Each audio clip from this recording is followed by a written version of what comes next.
ओम नमः सिद्धिभ्याम। आज हम आप सब तीर्थंकर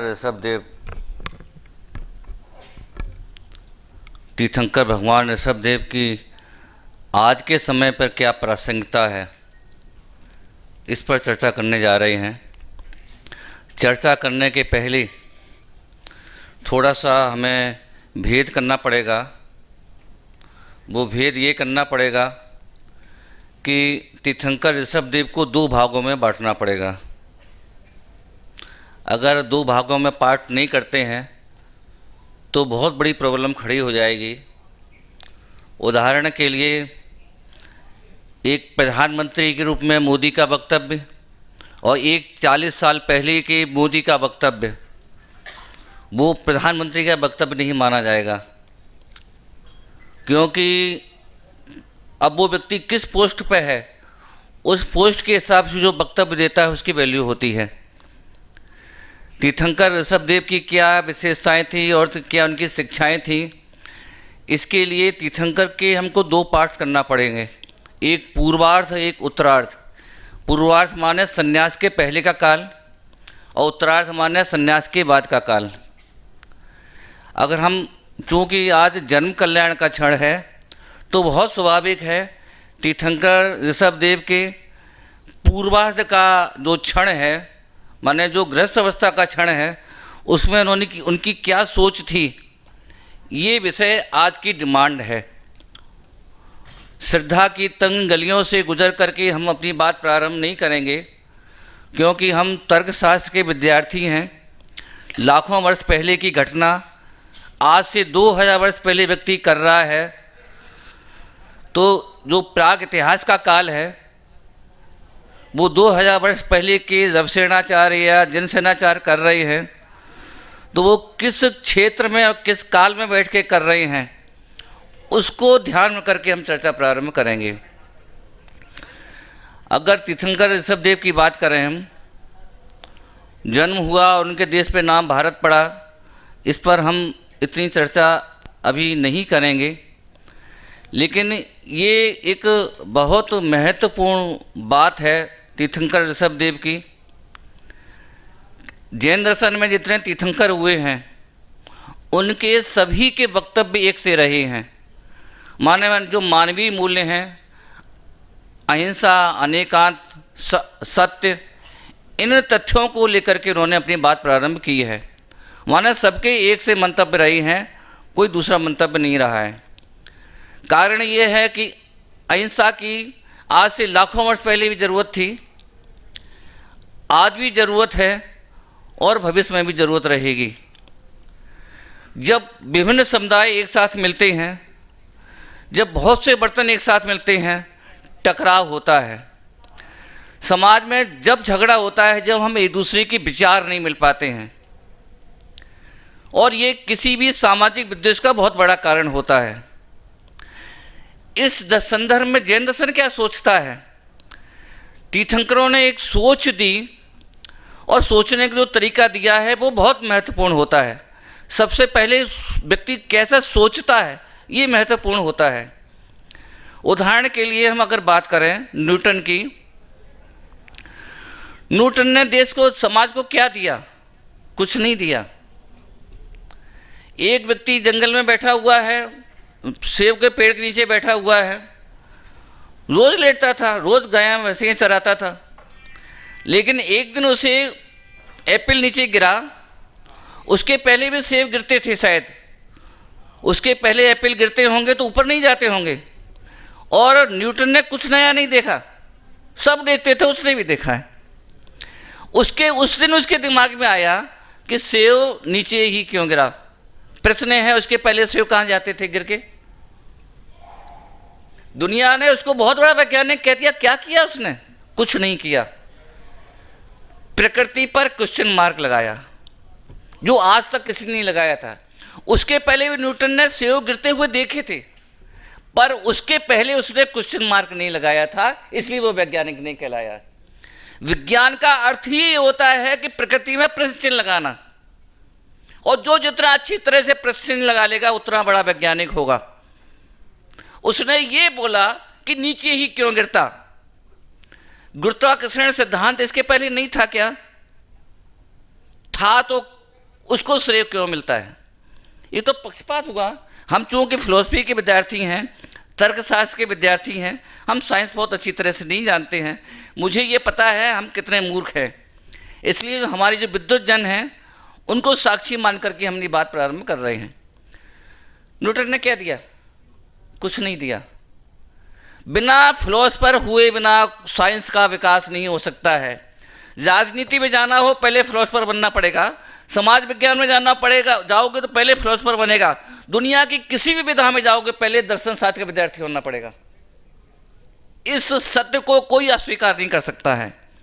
उसने ये प्रश्न चिन्ह लगाया, नीचे ही क्यों गिरा?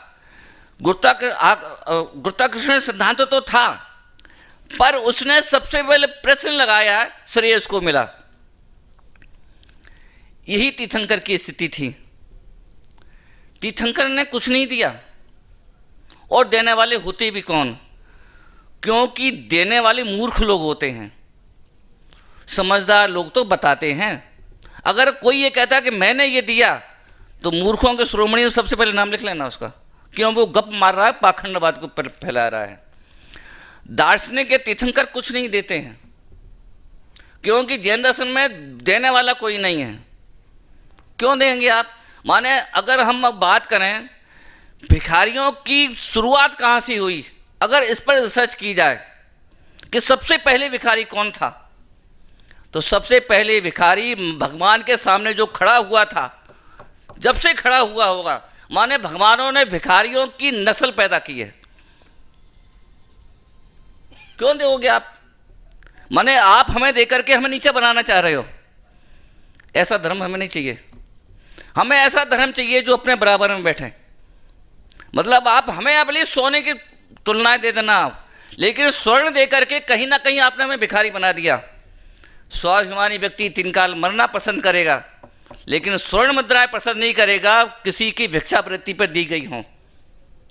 तीर्थंकरों ने कहा कि अरे भाई, कोई किसी को देता नहीं है। हमें उस फिलॉसफी की तरफ ध्यान देना कि जब सभी परिपूर्ण हैं तो कोई किसी को क्यों दे? देने का मतलब यह है कि आपने सामने वाले को अपूर्ण, अपंग, विकलांग स्वीकार किया है, और ऐसा 3 काल में स्वीकार नहीं। हमें ऐसा भगवान नहीं चाहिए कि जो भिखारियों की भीड़ पैदा करे। हमें ऐसा भगवान चाहिए जो भगवान बनने की कला बताए। ये अपने आप में बहुत बड़े स्वाभिमान की बात है। तीर्थंकर ने ये बोला कि भाई विवाद कब होता है? विवाद जब होता है कि जब हम आप सामने वाले को नहीं समझते हैं। 2 विरुद्ध शक्तियां दुनिया में हैं। अगर 2 विरुद्ध शक्तियां दुनिया में नहीं होती तो लाइट नहीं जल रही होती। ये लाइट इसलिए जल रही है कि 2 विरुद्ध शक्तियां हैं, और जब 2 विरुद्ध शक्तियां होंगी रोशनी पैदा होगी। प्लस माइनस क्या है ये? 2 विरुद्ध शक्तियां पैदा होंगी, 2 विरुद्ध शक्तियां मिलेंगी तो वंश की वृद्धि होगी, कोई इनकार नहीं कर सकता है। लेकिन जब एक शक्ति होगी दूसरी शक्ति को तिलांजलि देगी, दूसरी शक्ति को अस्वीकार करेगी, आतंकवाद वहां फैलेगा। बाद तो दुनिया में होगा, या तो अनेकांतवाद स्वीकार करो, नहीं तो आतंकवादी बनने के लिए तैयार रहो। क्या चाहिए इस देश को? और ये जैन दर्शन की बपौती नहीं है ये बात सच्ची। गुरुत्वाकर्षण सिद्धांत न्यूटन की बपौती नहीं है। न्यूटन इस घर में फूल रहा हो कि मैंने गुरुत्वाकर्षण सिद्धांत बताया है, एक प्रश्न की नोक लगा लेना, गुब्बारे में से हवा 2 सेकंड में निकल जाएगी। हम ये बात कह सकते हैं, थैंक्स से कह सकते हैं, हम धन्यवाद कह सकते हैं न्यूटन को कि उसने बताया है, बनाया नहीं है।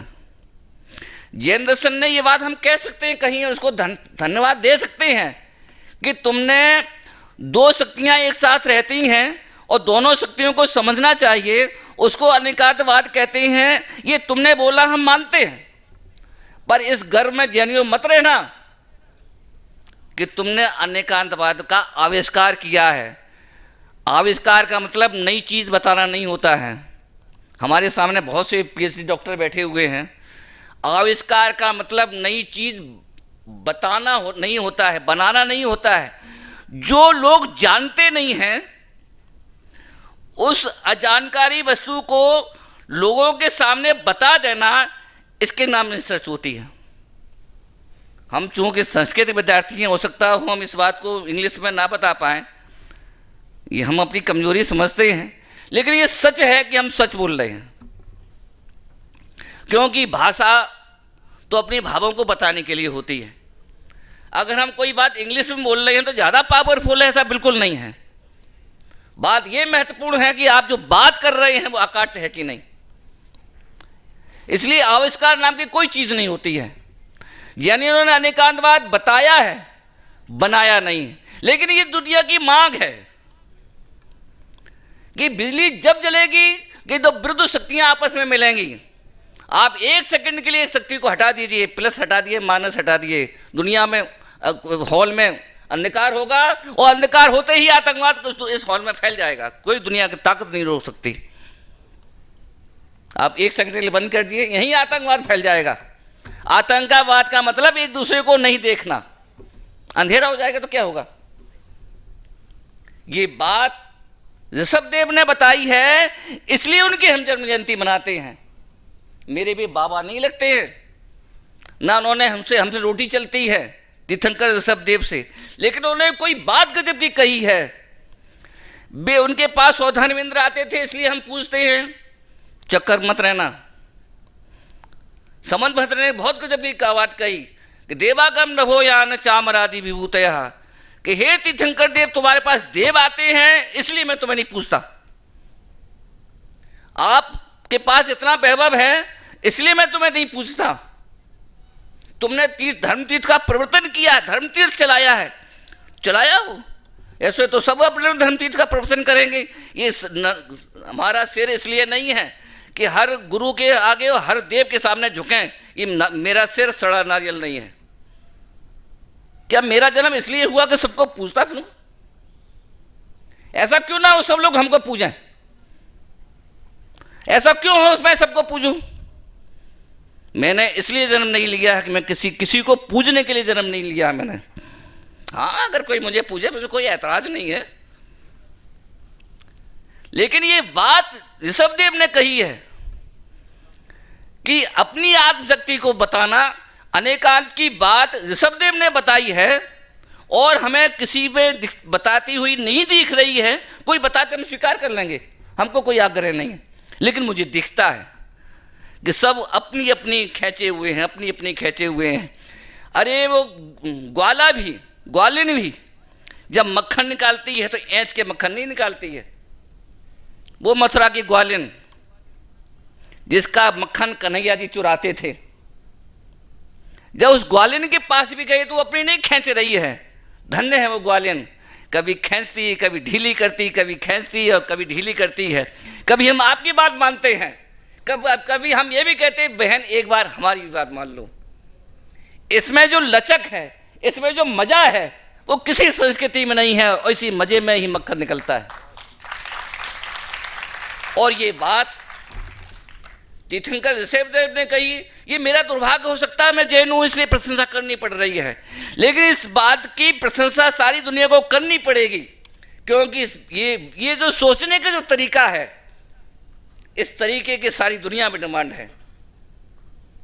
लेकिन दुर्भाग्य से 1 लाख 40 लाख 50 लाख लोगों के हाथ में ये मैन्युफैक्चरिंग है जो अपने प्रोडक्ट को सारी दुनिया में नहीं फैला पा रहे हैं।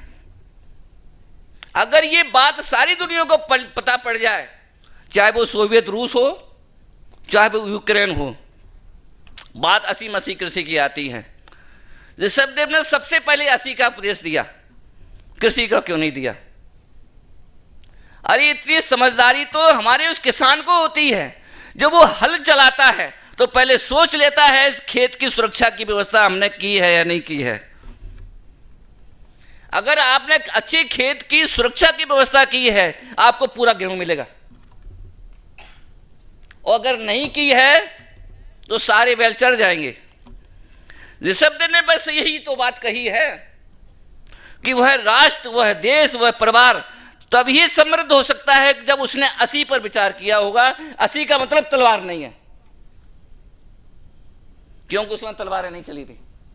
श्रद्धा के नाम पे कुछ भी आप ठोंक दो, मुझे नहीं स्वीकार है। असी का मतलब सुरक्षा की व्यवस्था, और सुरक्षा की व्यवस्था का मतलब तलवार चलाना ही नहीं है। कब चलाना, सैनिकों को मारना कि सेनापति को मारना, और किस मौके पर मारना, इसका नाम होता है असी।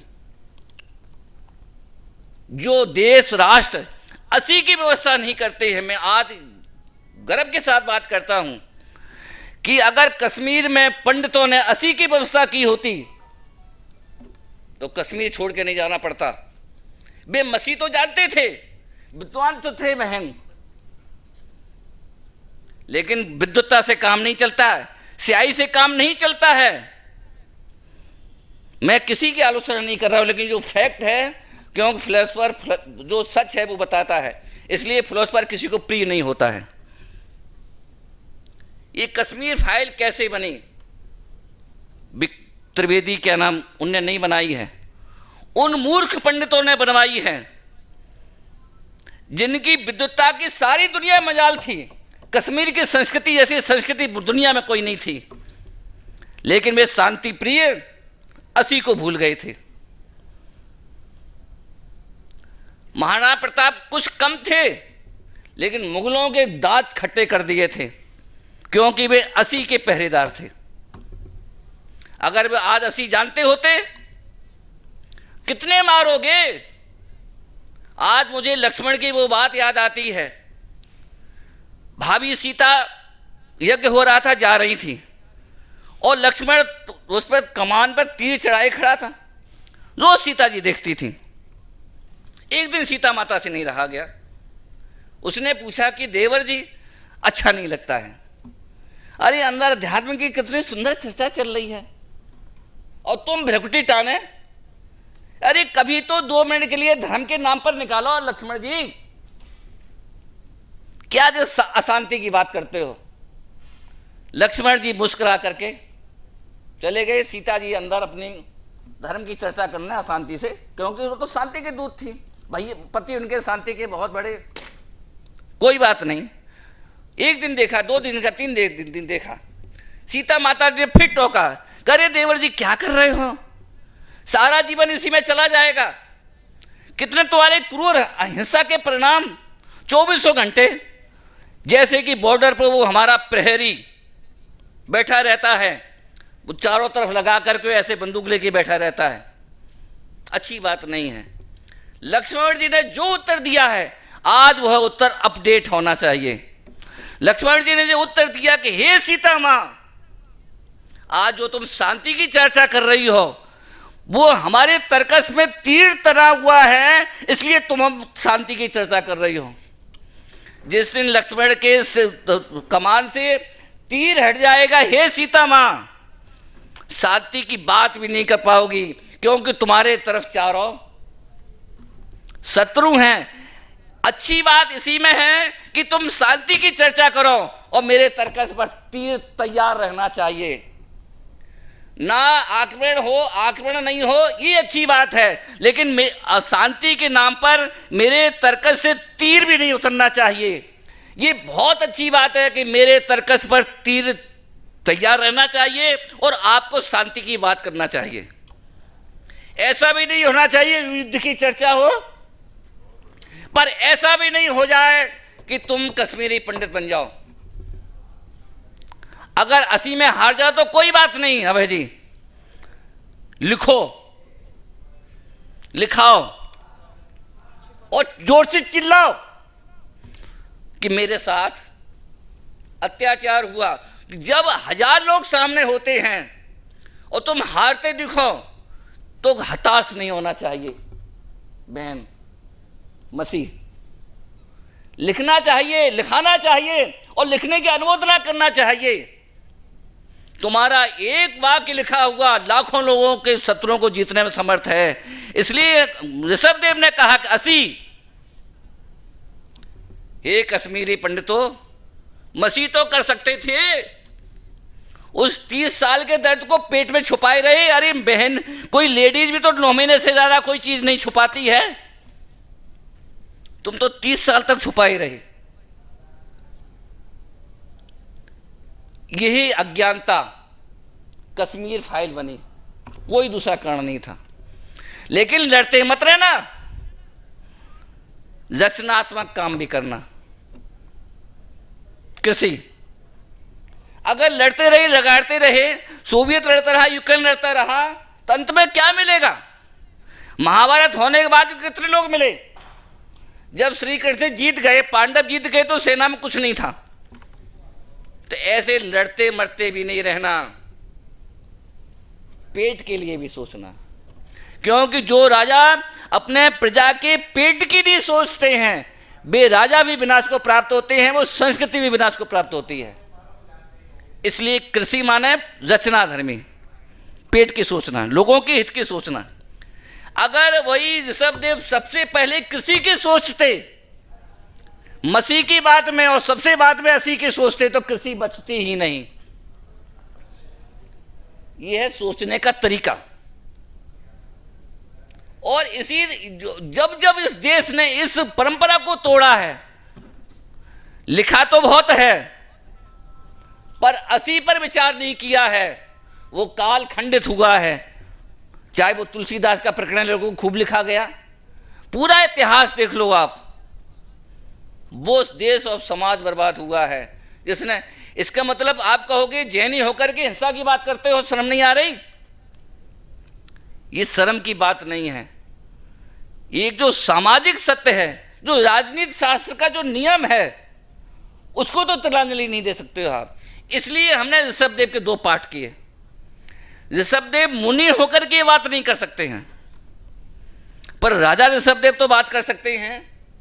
राजा ऋषभदेव को तो ये अख्तियार बनता है, ये अधिकार बनता है कि वो प्रजा की सुरक्षा की जिम्मेवारी साधु की नहीं है। प्रजा की सुरक्षा की जिम्मेवारी राजा की है। इसलिए वो राजधर्म जैसा होता है वैसा उसको सोचना पड़ेगा। जैन दर्शन में संकल्प विरोधी हिंसा का त्याग नहीं है। जैनी लोग जब इसको नाश हुआ तो जैनी विनष्ट हुए। इतिहास बोलता है कि बहुत जगह दुनिया के किसी भी कोने में खुदाई करो जैन मूर्तियां मिल जाएंगी, सारी दुनिया में खोदो जैन मूर्तियां मिल जाएंगी। आज वही समाज 40 लाख पर सीमित है। कहां थे और कहां रह गए? उसका कारण यह है कि हमारे समाज को शांति दूत ज्यादा थे, चाहे वो हिंदू संस्कृति हो चाहे कोई संस्कृति हो। उन शांति दूतों ने समाज में अशांति पैदा की। हम नहीं कहते हैं आप युद्ध करिए। आज हम आपसे पूछते हैं, सोवियत रूस के सामने यूक्रेन के पास भी 50 परमाणु बम होते, बराबर शक्ति वाले कभी नहीं लड़ते हैं। ये युद्ध का नियम है, कोई नहीं चुनौती दे सकता है, क्योंकि वे दूसरों से नहीं डरते हैं। योद्धा लोग दूसरों से नहीं डरते हैं, पर योद्धा अपनी पत्नी के गर्भ में पला हुआ जो बच्चे की कल्पना देख करके डरते हैं। कोई भी राजा दूसरे पर आक्रमण कर देगा, लेकिन उसे ये लगातार भय होता है कि मेरी प्रजा दुखी ना रहे। अगर सोवियत रूस को ये अंदाजा होता कि यूक्रेन भी बहुत शक्तिशाली है, तो सोवियत रूस की ताकत नहीं थी यूक्रेन पर आक्रमण करे, क्योंकि बराबर वाले कभी नहीं लड़ते हैं। सोवियत अमेरिका पर आक्रमण कभी नहीं करेगा, आक्रमण करेगा छोटे छोटे देशों पर। लेकिन उनको ये एहसास हो जाए कि इसके पास भी ऐसी है, तो बराबर का समझौता होता है। समाज में समझौता कब होता है? पंचायत कब होती है? जब दोनों के बराबर के लोग होते हैं पंचायत होती है, और दोनों बराबर के नहीं होती तो खुला नरसंहार होता है। चाहे गांव देख लो, समाज देख लो, देश देख लो, दुनिया देख लो। ये बात तीर्थंकर ऋषभदेव एक राजा के रूप में बहुत अच्छी तरह से जानते थे। इसलिए उन्होंने कहा कि हे नागरिकों, पहले ताकत पैदा करो, क्योंकि ताकत वालों के बीच में समझौता होता है। जो ताकतहीन है उनको तो रौना जाता है, उनका तो खून पिया जाता है। ये राजनीति का नियम है, इसको कोई चुनौती नहीं दे सकता है। इसलिए पहले ऐसी, उसके बाद में मसीह। लिखो पढ़ो, क्योंकि जो समाज और संस्थाएं संस्कृतियां लिखती पढ़ती नहीं हैं, वे कभी चिरंजीवी नहीं होती हैं। जीवंत उदाहरण है, जैन संस्कृति ऐसी है जो हजारों वर्षों से कुचली गई है, पर अभी तक कोई नष्ट नहीं कर पाया है। अगर जैन संस्कृति की बात करें तो यहाँ तो कुछ 50,000 पंडित ही बर्बाद हुए हैं। दक्षिण भारत के 5 लाख साधु तलवार की नोक पर काटे गए हैं, उनकी मूर्तियां बनी हुई हैं। हजारों कश्मीरी फाइलें बन जाएंगी। क्यों? इसलिए कि असी का विचार नहीं किया। मैं ऐसे करके पुराने घाव नहीं रोदना चाहता हूं, लेकिन मैं उस दर्शन को बताना चाहता हूं जिस दर्शन की खबर होना चाहिए। लेकिन जैसे खून से कभी खून का धब्बा नहीं मिटता है, कश्मीर फाइल को याद करके कभी देश में शांति नहीं हो सकती है। क्योंकि हम सोचें कि खून लग गया है तो उसे खून का धब्बा मिटा दें, ऐसा कभी नहीं हो सकता है। इसी तरह से कश्मीर फाइल को याद रख करके देश में समृद्धि और सुख शांति कभी नहीं हो सकती है। हमें आखिरकार अपने उन दुखों को मिटाना ही पड़ेगा, यही इस समय की ताकत है। क्योंकि जिसने किया वो किया। हम वर्तमान काल की समाज व्यवस्था में अशांति क्यों पैदा करें? एक लोक का सच है, इसको भी स्वीकार करना पड़ेगा। और जो इसको स्वीकार नहीं करेंगे, निश्चित रूप से समाज में अशांति होगी। हम उस फिलॉसफी का विरोध नहीं कर रहे हैं, लेकिन ये समाज का सच है। पी जाने की क्षमता, जो दुखों को पी जाता है वही शांत रह सकता है। और ये बात युद्धों में निष्णात ऋषभदेव अच्छी तरह से जानते थे। इसलिए इस फिलॉसफी को पढ़ना बहुत जरूरी है कि पुराने दुखों को याद करने से कोई फायदा नहीं है, लेकिन नई तरीके से अपनी मानसिकता को बदल सकते हैं। लेकिन नई पीढ़ी को हम अपना शत्रु बना लें, इस सज्जनता का लक्षण नहीं है। ये ऋषभदेव की एक सोच थी और उस सोच आज भी सच है, चाहे अहिंसा के रूप में हो। खून से कभी खून का धब्बा नहीं मिटता है। भले ही हम कुछ तत्काल के लोगों को भड़का करके खून तो खौला सकते हैं, पर उस खोलते हुए खून से खून के धब्बे नहीं मिटते हैं। इसलिए शांति और सुरक्षा की व्यवस्था से शक्ति पैदा करो, इसके मतलब नहीं है कि उस शक्ति का उपयोग करें। लक्ष्मण के तर्कस में तीर रहना चाहिए, पर सज्जनता की है कि तीर चलना नहीं चाहिए, क्योंकि उससे उस समय का वर्तमान बिगड़ता है और भविष्य हिंसा के लिए प्रेरित होता है, जो किसी भी सुखद राष्ट्र के लिए उचित नहीं है। क्योंकि आज दुनिया में भारत क्यों तरक्की कर रहा है? क्योंकि यहाँ हर मजहब के गुलाब खिले हुए हैं। अगर इस्लाम को हटा दो तो आपकी पूरी हस्तकारी खत्म हो जाएगी। उनका बहुत बड़ा योगदान है देश के विकास में। आज पूरा भारत इस दुनिया का एक सरताज है। वो इसलिए है कि यहाँ हर धर्म की खुशबू महकती है। इस सत्य को भी अस्वीकार नहीं कर सकते हो। और देश क्यों नहीं दुनिया के राजा हैं? क्योंकि वहां केवल एक फूल खिलता है। फूल का मतलब हमारा भाजपा का सिंबल नहीं। इस सत्य को इसलिए मैं कहता हूं कि हर विद्यार्थी को फिलॉसफी पढ़ना चाहिए। सोचने का तरीका जो मिलता है वो एकमात्र दर्शन ही देता है, दूसरा कोई दर्शन नहीं देता है। बात तो बहुत है ऋषभदेव की योग्यता की, लेकिन मैं श्रद्धा की नज़र से उसको नहीं देख रहा हूँ, तर्क की नज़र से देख रहा हूँ। तो लग रहा है कि ऋषभदेव किसी संप्रदाय विशेष की बपौती वो नहीं है। उनकी जो सोच थी और सोचने का जो तरीका था, मुझे ऐसा लगता है कि आज उसकी ज़रूरत है और कल भी उसकी ज़रूरत होगी। इसलिए वो एकदम आज प्रासंगिक हैं, कल भी प्रासंगिक होंगे। जैसे कि लता मंगेशकर के गीत सदाबहार हैं, कभी भी गाए जा सकते हैं, वैसे ही जैन दर्शन के गीत सिद्धांतों के कभी भी गाए जा सकते हैं, कहीं भी गाए जा सकते हैं। और ऐसा गाना सदा चलता रहे। भले ही वो सिंबल ना मिले, अपने अपने तरीके वो सोचने की सोच हमेशा हर देश में हर क्षेत्र में चलती रहे, ऐसी भावना के साथ में अपनी बात को हम अभी विराम लेते हैं। फिर कभी आएंगे, कभी होगा तो उनके सन्यास के बाद का जो क्षण है ऋषभदेव का, उस पर बात करेंगे। अभी तो इस गोष्ठी के इंटरवल के रूप में हम आपके सामने प्रस्तुत हुए, अभी फिल्म पूरी नहीं हुई है। अगली चर्चा हम मध्याह्न के बाद में जब कभी होगा, जीवन का क्षण मिले, आपके सामने प्रस्तुत होंगे। जय जय।